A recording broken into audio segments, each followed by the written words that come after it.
आप देखिए ना, महादेव ने क्या किया। महादेव ने शक्ति उपासना की, देवी उपासना करके भगवती आदि शक्ति को प्राप्त किया और फिर संपूर्ण विश्व में 52 पीठों के रूप में स्थापित की।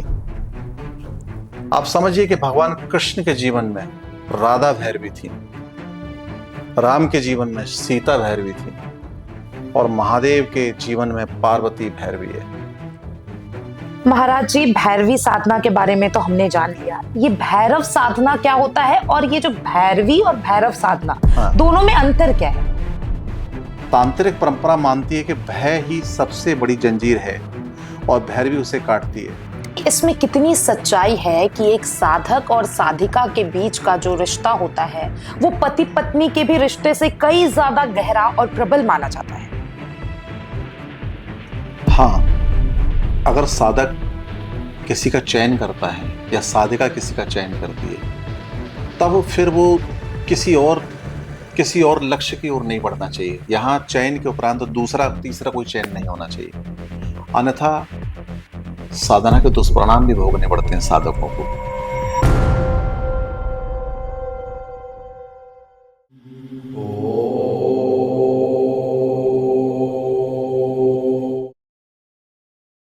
नमस्कार, मैं हूं अंकिता शुक्ला और आप देख रहे हैं तंत्र पाठशाला। आज देखिए, मैं आपके लिए फिर एक खास एपिसोड लेकर आ गई हूं, तंत्र और भैरवी साधना। आखिरकार ये तंत्र और भैरवी साधना होता क्या है, इसका रहस्य क्या है, ये सब कुछ आपको इस पॉडकास्ट में देखने मिलेगा। आज मेरे साथ इसी विषय पे चर्चा करने के लिए आचार्य अतुल्य नाथ जी महाराज हमारे साथ मौजूद है। सबसे पहले आपका बहुत बहुत स्वागत है। महादेव। महाराज जी, सबसे पहले ये बताइए कि तंत्र साधना में भैरवी का स्थान विशेष क्यों माना जाता है? तंत्र में भैरवी शक्ति का उग्र जागृत रूप, वह साधकों के भीतर के भय और मोह सभी प्रकार के बंधनों से मुक्त करता है। भैरवी साधना साधक के अंतर मन को शुद्ध करती है और उसकी सुप्त ऊर्जा को एक्चुअल प्रकट करती है। यही कारण है कि उन्हें तंत्र का हृदय माना गया है। साधक जब इस साधना से जुड़ता है तो वह अदम्य साहस और असीम शक्ति का अनुभव करता है। विश्व विजेता कहलाता है, तंत्र विजेता कहलाता है, योद्धा कहलाता है, वीर कहलाता है। आप देखिए ना, महादेव ने क्या किया। महादेव ने शक्ति उपासना की, देवी उपासना करके भगवती आदि शक्ति को प्राप्त किया और फिर संपूर्ण विश्व में 52 पीठों के रूप में स्थापित की। भैरवी साधना आपको एक ऐसा भैरव स्वरूप प्रदान करती है जो संपूर्ण जगत को जीतने वाला होता है। भैरवी की विशेषता आपके जीवन में, एक तांत्रिक के जीवन में बहुत महत्व रखती है। आप समझिए कि भगवान कृष्ण के जीवन में राधा भैरवी थी, राम के जीवन में सीता भैरवी थी और महादेव के जीवन में पार्वती भैरवी है। इसलिए वो बड़े बड़े युद्ध को जीत पाए। आज भी तांत्रिक ठीक से भैरवी साधना कर ले और एक सिद्ध स्वरूप दे दे, साक्षात किसी को भैरवी मानकर संपूज ले, तो वो विशेष हो जाएगा, विशेष योद्धा कहलाएगा। यही विशेषता है भैरवी की। महाराज जी, तंत्र के दृष्टि से देखा जाए तो भैरवी की खास विशेषता या खास उद्देश्य क्या है? देखिए, मैंने बताया ना, भैरवी साधना का मूल उद्देश्य साधक को निडर बनना है, आत्मा को बंधनों से मुक्त करना है। यह साधना साधक को मृत्यु और अज्ञान के भय से ऊपर उठाती है। तांत्रिक परंपरा मानती है कि भय ही सबसे बड़ी जंजीर है और भैरवी उसे काटती है। साधना से साधक उद्देश्य अदृश्य ज्ञान और आध्यात्मिक शक्ति प्राप्त करता है। अंततः यह साधना शिव शक्ति मिलन की ओर ले जाती है। साधक यहां स्वयं शिव हो जाता है और शक्ति स्वयं साक्षात मौजूद रखकर उस क्रम को करके संपूर्ण कहलाता है। यही विशेष है। महाराज जी, जो ये भैरवी उपासना है, ये केवल उग्र रूप से है या फिर इसमें कुछ और भी छिपा हुआ है? देखिए, भैरवी का स्वरूप बाहर से उग्र दिखता है, लेकिन वह साधकों के लिए करुणामयी मां है। उसकी उग्रता केवल अज्ञान और नकारात्मकता को नष्ट करने के लिए है, परंतु साधक जब भक्ति और समर्पण से उन्हें पुकारता है तो भैरवी मां की तरह उसका आशीर्वाद प्रदान करती है। इस साधना में साधक भय और करुणा दोनों का अद्वितीय संगम अनुभव करता है, प्राप्ति करता है, जो विशेष है। महाराज जी, भैरवी साधना के बारे में तो हमने जान लिया। ये भैरव साधना क्या होता है और ये जो भैरवी और भैरव साधना, हाँ, दोनों में अंतर क्या है? कालवर साधना अर्थात शिव के रक्षक रूप की साधना है, जिसमें समय और अनुशासन पर बल दिया जाता है। वहीं भैरवी साधना शक्ति के उग्र रूप की साधना है, जिसमें साधक की अंतर शक्ति जागृत होती है। दोनों साधना एक दूसरे की पूरक हैं। एक्चुअल तांत्रिक दृष्टि से भैरव बिना भैरवी अधूरा है और भैरवी बिना भैरव अपूर्ण है। यही कारण है कि दोनों को साधनाएं साथ में चलती रहती हैं, अर्थात दोनों एक दूसरे के बगैर भी पूरक नहीं है, इसलिए दोनों की साधनाएं भी आवश्यक हैं। महाराज जी, आपने पहले ही गुरु का महत्व बताया था, हम्म लेकिन एक बार मैं और आपसे जानना चाहूंगी कि ये भैरवी साधना में गुरु का क्या महत्व होता है और कितना महत्व होता है? तंत्र परंपरा में गुरु के बिना कोई साधना सफल नहीं हो सकती, और भैरवी साधना गुण शक्तिशाली साधना है, जिसमें अनेक बाधाएं आती ही हैं। गुरु साधक को सही मंत्र, नियम, प्रक्रिया बताते हैं और उसकी रक्षा भी करते हैं। गुरु का आशीर्वाद साधना को सुरक्षित और सफल बनाना है। बिना गुरु यह साधना केवल बाहरी अनुष्ठान रह जाती है, ना कि सत्य की ओर ले जाती है, और इसके नुकसान भी बहुत होते हैं। इसलिए गुरु की भूमिका यहाँ विशेष है।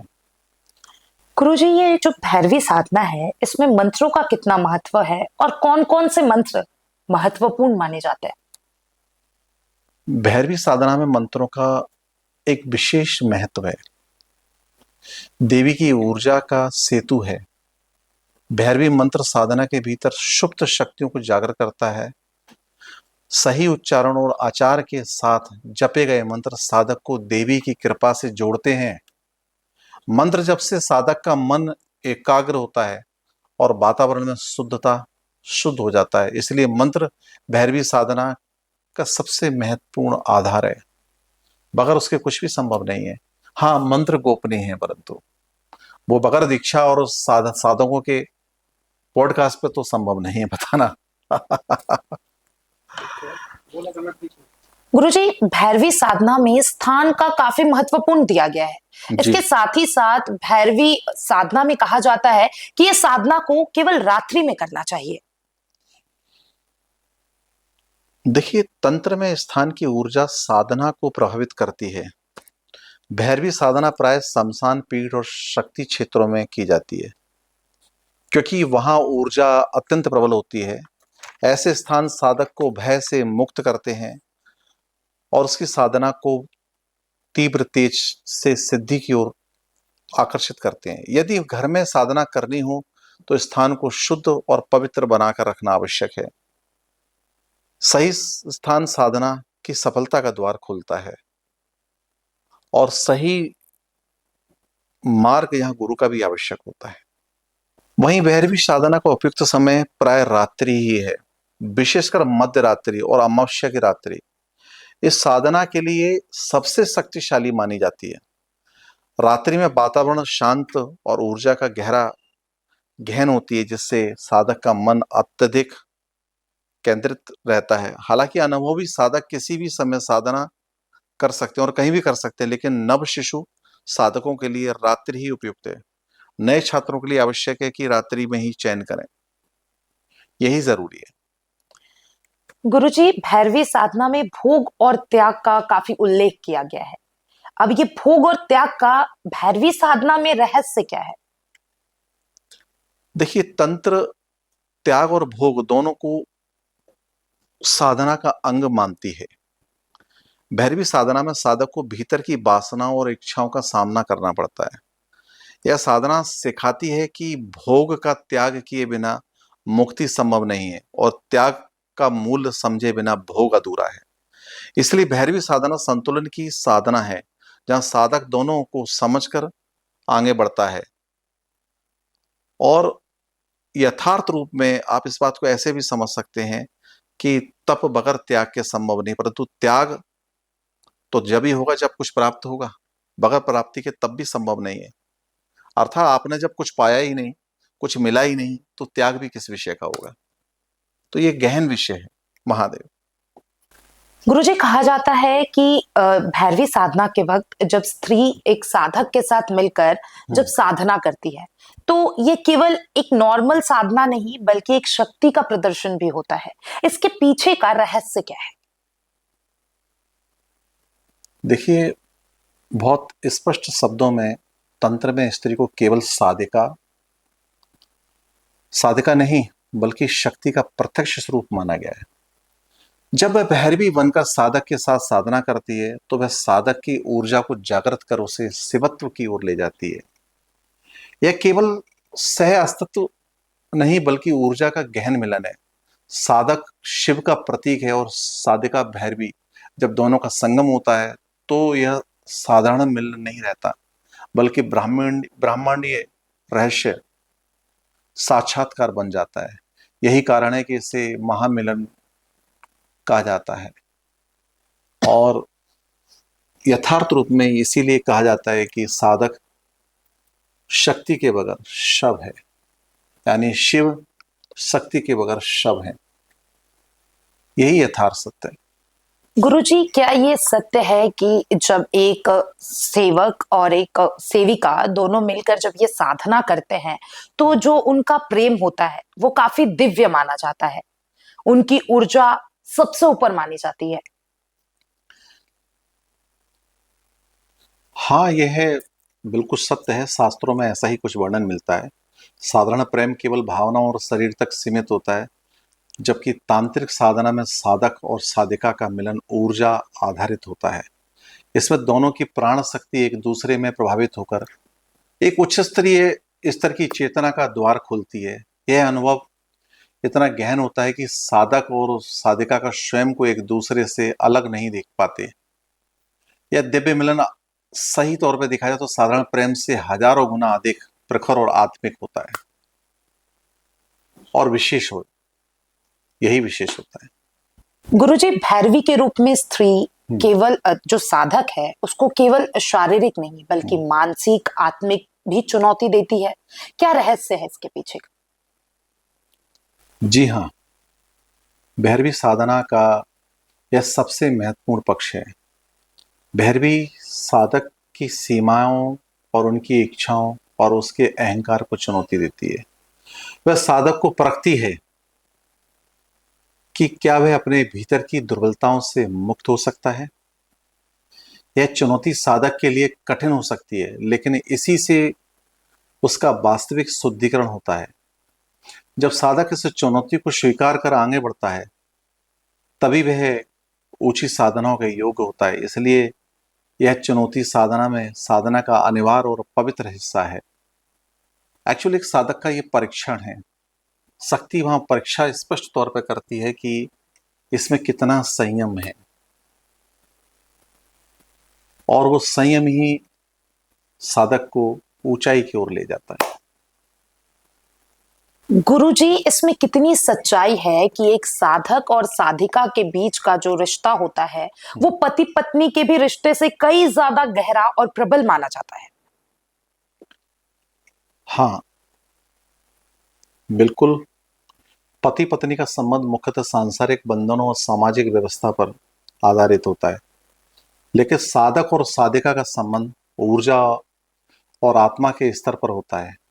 वे एक दूसरे को केवल साथी नहीं बल्कि शक्ति और शिव के रूप में भी देखते हैं। इसलिए संबंध कहीं अधिक गहरा और रहस्यमयी है। आप समझिए कि यही सबसे ज्यादा योग शक्तिशाली बन जाता है और केवल जीवन साथी का नहीं बल्कि आत्म संगनी का बंधन हो सकता है। आप देखिए कि शिव ने स्वयं पार्वती को भैरवी स्वरूप पूजन किया, और वो संबंध महादेव को ही नहीं अर्थात पार्वती को भी उस उच्च स्तर तक ले गया। यह एक दूसरे का एक ऐसा समन्वय है, एक दूसरे का सम्मान देने का विषय है। परंतु यहाँ एक और विषय है बहुत गहरा, कि अगर साधक किसी का चयन करता है या साधिका किसी का चयन करती है, तब फिर वो किसी और लक्ष्य की ओर नहीं बढ़ना चाहिए। यहाँ चयन के उपरांत दूसरा तीसरा कोई चयन नहीं होना चाहिए, अन्यथा साधना के दुष्परिणाम भी भोगने पड़ते हैं साधकों को। महादेव इसीलिए पार्वती और सती तक सीमित रहे, अन्यथा अनेकों स्त्रियां जीवन में आ सकती थीं। एक साधक के बहुत सारी स्त्रियां जब जीवन में आती हैं तो वो साधक नहीं रह जाता, तो भ्रष्ट हो जाता है। इस विषय को भी समझना जरूरी है। तो यहां ये समझना, बल्कि स्पष्ट कर दूं कि आप इस विषय को बहुत गूढ़ता से समझें। जिस समय समाज नहीं था या समाज का दृष्टिकोण पशुत्व की ओर था, तब वहां इस प्रकार की प्रथाओं का चलन था। जब एक साधक ने किसी का चयन कर लिया, आजीवन वही साथ है, वही संगनी है, वही भैरवी है, और उसने आजीवन अपने आप को साध के सिर्फ उस तक सीमित रख के, जिसको सतत्व कह सकते हैं, धारण करके एक दूसरे को एक उस ऊंचाई के छोर तक ले गए जिसका अंत नहीं था।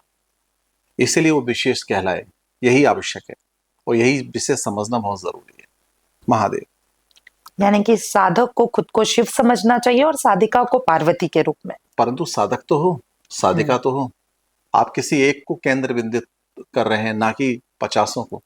एक के साथ आप रिलेशन में, किसी 100 के साथ नहीं। ये पत्नी से भी पवित्र रिश्ता इसलिए माना गया है। जैसे गुरुजी ब्रह्मचार्य का जब हम पालन करते हैं तो उसमें भी ये कहीं ना कहीं उल्लेख किया गया है कि अगर आप एक औरत के साथ है तो आप ब्रह्मचारी जैसे ही है, लेकिन अगर एक से अधिक के साथ है। आप इस बात को ऐसे समझ लीजिए कि जालंधर वध होता ही नहीं, जालंधर वध होता ही नहीं।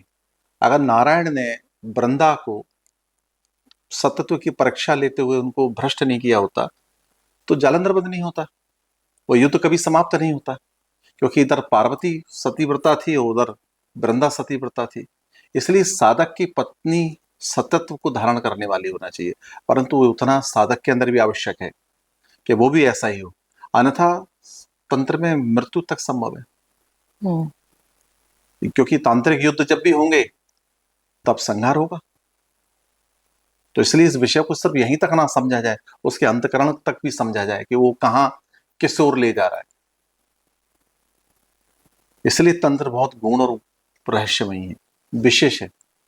इसलिए तांत्रिक को चाहिए कि जो भी साधक है वो सिर्फ अपनी पत्नी तक सीमित रहे या एक स्त्री तक ही सीमित रहे, अनेकों तक ना भटके। यही आवश्यकता है। गुरुजी, तंत्र और ये भैरवी साधना में अहंकार को किस तरीके से देखते हैं आप, और एक साधक और साधिका को क्या इसको विसर्जित कर देना चाहिए? ये फैक्ट है कि अहंकार का विसर्जन अति आवश्यक है। तंत्र में पहली ही शर्त यही है कि जब तक साधक और साधिका मैं और तू की भावना में रहते हैं, तब तक एकत्व संभव नहीं है। भैरवी साधना में दोनों अपनी पहचान को भुलाकर केवल शक्ति और शिव के रूप में एक दूसरे को स्वीकार करते हैं। यही समर्पण उन्हें दिव्यता की ओर ले जाता है। जब अहंकार गिरता है तभी दिव्य आनंद का द्वार खुलता है। एक दूसरे की भावनाओं का, एक दूसरे की मूल्यता का विशेष महत्व रखना आवश्यक है। यहां अहंकार का पतन होना ही आवश्यक है, यही विशेष है। गुरुजी, जब हम तंत्र और भैरवी साधना की बात कर रहे हो तो जो सबसे पहले जो दिमाग में क्लिक होता है वो होता है शमशान घाट। इसमें शमशान घाट का कितना महत्व होता है, और इसी के साथ साथ देखिए, जब आप भैरवी साधना कर रहे हैं या तंत्र विद्या कर रहे हैं तो क्या उसमें सांसारिक सुख भी जो है वो प्राप्त होता है? जहां तक स्पष्ट तौर पे आप जब गहन अनुभव की बात करेंगे, तो हाँ, भैरवी साधना में साधक को सांसारिक लाभ जैसे धन, यश, सुरक्षा भी मिल जाती है। लेकिन तंत्र मानता है कि साधना का मुख्य उद्देश्य ये नहीं है। ये लाभ साधना के साथ स्वतः प्राप्त हो सकते हैं। असली उद्देश्य तो आत्मज्ञान और मुक्ति है। साधक को इन लाभों को साधना का साधन मानकर आगे बढ़ना चाहिए, और जब वो आगे बढ़ेगा तो वो अनुभव करेगा कि हाँ, मैं अपनी आत्मा को महत्व देकर इस संसार से कैसे मुक्त हो सकता हूँ। वहीं शमशान तंत्र साधना का प्रमुख स्थल है, क्योंकि वह साधक मृत्यु भय का सामना करता है। शमशान साधना साधक को नश्वरता का बोध कराती है और उसे निडर बनाती है। भैरवी शमशान की अधिष्ठात्री है, इसलिए वहां उसकी साधना शीघ्र फलदायी होती है। यह स्थान साधक को भीतर से शुद्ध भी कर देता है, यही स्पष्ट है। भैरवी साधना में गुरुजी सबसे ज्यादा जो साधक होता है उसको कौन कौन सी चुनौती और बाधाओं का सामना करना पड़ता है? देखिए, सबसे प्रथम तो समाज का ही सामना करना पड़ता है कि हम समाज के दायरे में रह के इस प्रकार के कृत्य को कैसे करें, कैसे समझें। वहीं साधना के दौरान भय, आलस्य, संदेह, अहंकार, ये सबसे बड़ी बाधा है। कई बार साधक को भ्रामक स्वप्न या भ्रम अनुभव होता है, जिससे विचलित हो सकता है। वहीं नकारात्मक ऊर्जाएं भी साधक को रोकने का प्रयास करती है, इसलिए साधक को धैर्य, गुरु का मार्गदर्शन और निरंतर अभ्यास आवश्यक है। इन बाधाओं को पार करने पर साधक को साधना फल प्राप्त कर देती है, यही फैक्ट है। गुरुजी, भैरवी साधना में कुंडलिनी का क्या महत्व है और ये होता क्या है? भैरवी साधना कुंडली जागरण का सशक्त साधन है। जब साधक मंत्र ध्यान द्वारा साधना करता है तो उसकी सुप्त ऊर्जा मेरुदंड के मूल से ऊपर उठने लगती है। यह जागरण साधक को अद्वितीय अनुभव और दिव्य चेतना से जोड़ता है। वहीं भैरवी को स्वयं कुंडलिनी का रूप माना गया है, इसलिए यह साधना साधक को भीतर से रूपांतरित करती है। आप सही तरीके से समझ लीजिए कि जहाँ यथापिंडे तथा ब्रह्मांडे वाला विषय प्रत्यक्ष होता है, हम अनुभव कर सकते हैं कि सृष्टि और हम अब एक हैं। ये वह साधना है कि जिसके माध्यम से हम ये प्रत्यक्ष अनुभव कर सकते हैं। महादेव। महाराज जी, भैरवी साधना में संसार, परिवार, इनका कितना महत्व है एक साधक के लिए भी और जो तंत्र और ये जो सीखना भी चाहते हैं उनके लिए भी? साधक जब भैरवी साधना करता है तो उसकी आभा और ऊर्जा बदल जाती है। यह परिवर्तन परिवार और समाज को भी प्रभावित किए बगैर नहीं मानता। साधक अधिक धैर्यवान, निडर, सदा हुआ करुणा में बनता है। उसके आसपास नकारात्मक ऊर्जा समाप्त हो जाती है, टिक नहीं सकती शक्तियां नकारात्मक कोई भी। वहीं परिवार को सुरक्षा और समृद्धि का अनुभव भी होता है। इस तरह साधक केवल साधक नहीं रह जाता, वह साधना करके अपने आप को श्रेष्ठ बना लेता है और वह पूरे परिवेश को शुद्ध करता है, यही फैक्ट है। गुरुजी, जो ये भैरवी साधना है, क्या ये सिर्फ तांत्रिकों के लिए है जो तंत्र करते हैं? ऐसा नहीं है।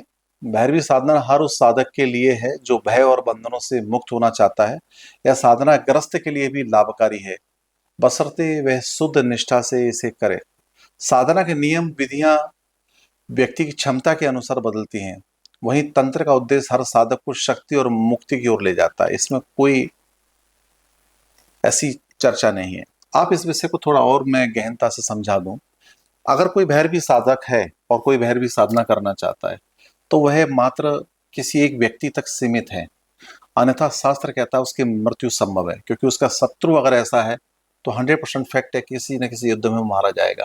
प्राचीन काल में यही होता था। और परिचय महादेव है, परिचय कृष्ण है, परिचय राम है। तो आप भैरवी साधना करके समाज में कोई पापत्य नहीं कर रहे हैं, कोई कुकृत्य नहीं कर रहे हैं, किसी एक स्त्री तक पति पत्नी से ऊपर का वो रिश्ता निर्वाह कर रहे हैं, जहाँ पत्नी आपको शिव स्वरूप मानती है और आप पत्नी को स्वयं पार्वती स्वरूप मानते हैं। अर्थात एक ऐसा संबंध जो समस्त विचारों से परे है, जो आत्मिक मिलन है, जहां आप स्वतः को जगाते हैं, अपने आध्यात्म को जगाते हैं और अपने आत्मा ऊर्जा को उस ओर ले जाते हैं जहां प्रकृति और परमेश्वर का मिलन है। यही समझना चाहिए, यही सत्य है। महादेव। महादेव। तो मुझे लगता है जो सवाल मैंने शुरुआत में किया था कि तंत्र और ये जो भैरवी साधना है ये क्या होता है, मुझे लगता है ये आप लोगों को क्लियरिटी के साथ समझ में आ गया होगा। और अगर आप और भी तंत्र और भैरवी साधना के बारे में जानना चाहते हैं तो मुझे कमेंट बॉक्स में जरूर बताइएगा। और तमाम तंत्र विद्या से जुड़ी चीजों को जानने के लिए इस चैनल को सब्सक्राइब करिए और इस वीडियो को ज्यादा से ज्यादा शेयर करिए।